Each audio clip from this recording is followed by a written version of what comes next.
This is the story of Nia Carter, a 26-year-old black woman whose whole world collapsed in a single moment, and how she built a new one, stronger, brighter, and filled with purpose. This is not just a story about pain. It is a story about rebirth. Nia stood in the doorway of her small Atlanta apartment, one hand on her belly, the other holding the divorce papers that shook in her trembling fingers. She was 6 months pregnant. The man she loved for 4 years, the man she trusted with her future, had walked out without looking back. "It's better this way," he had said coldly. "I'm not ready to be a father. I need to live my life. You need to understand." Understand? Nia's breath had broken in her chest, not because of the divorce, but because of how easily he left. She remembered falling to her knees the moment the door closed behind him. Her sobs were deep, and the kind that choke your lungs, the kind that leave you shaking. She cried until her throat burned. She cried until there were no tears left. Then the baby kicked,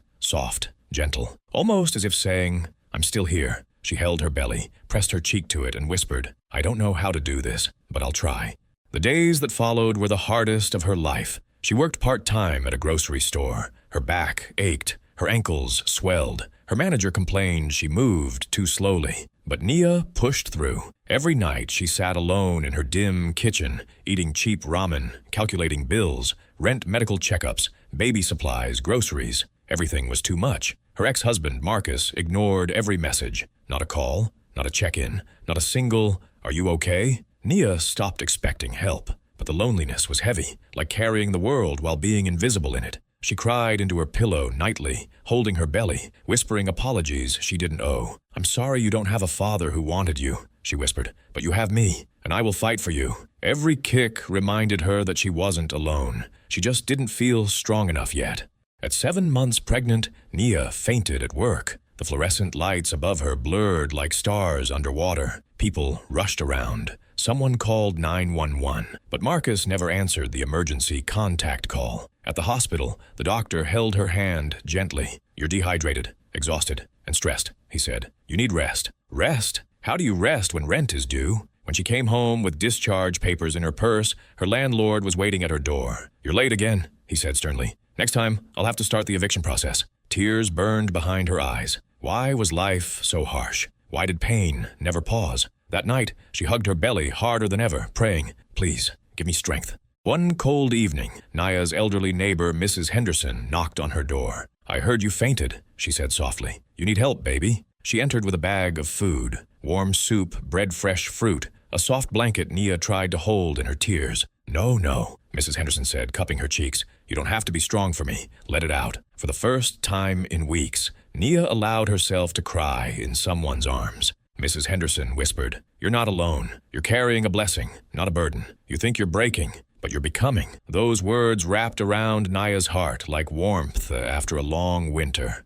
A few weeks later, Nia went into labor. The pain was intense. Her hands shook. Her breaths came in quick, terrified gasps. She had no partner holding her hand, no husband rubbing her back, just fear and courage fighting inside her. But then, the cries of her newborn son filled the room. Nia sobbed, this time from overwhelming love. The nurse placed the tiny boy on her chest. Nia whispered with trembling voice, "My little Elijah, I'm your home now, and I am enough." Motherhood changed Nia. She worked harder, but she also dreamed harder. During late-night feedings, she studied online courses. During Elijah's naps, she applied for jobs. During her breaks, she wrote out goals on a notebook. Become financially stable. Move to a safer apartment. Go back to school. Build a better future. 3 months later, she got a call. "We reviewed your application. We'd like to offer you a full-time position as a medical assistant."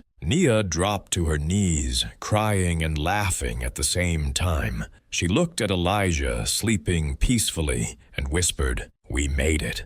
Years passed. Nia walked into her new apartment, bright, safe, filled with love, holding Elijah's small hand. Her life was peaceful. Her heart was full. One evening, she received a message request. "Marcus, I made a mistake," he wrote. "I want to be part of Elijah's life." Nia stared at the message. No pain, no longing, just clarity. She replied, "You left when I needed you most, but I didn't fall apart. I grew, and my son grew with me." She blocked the number. Nia walked to the balcony, watching Elijah play with his toy cars. A soft smile spread across her face. She whispered, "I didn't just survive, I rebuilt."